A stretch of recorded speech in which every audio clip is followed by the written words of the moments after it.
Ayan, kararating lang po namin at tambay muna tayo dito sa gilid.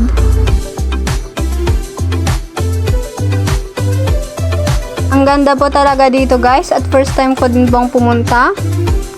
Marami pong nagsiswimming dito lalo na po sa hapon.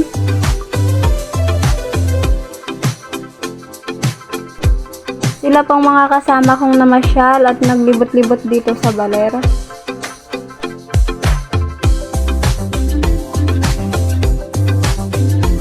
Kahit po malayo po dito, sulit naman po yung pagpunta namin. Kaya maglakad-lakad muna tayo guys.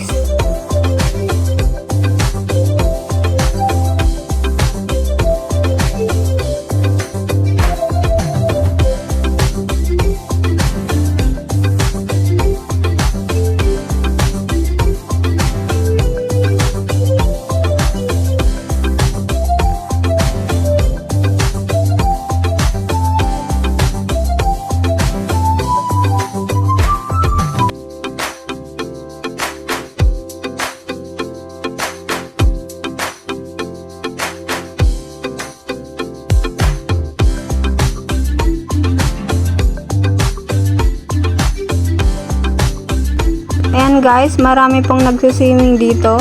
Hindi naman po masyadong malakas yung alon kaya pwede po sa mga bata. Dito na po magtatapos ang ating mini vlog.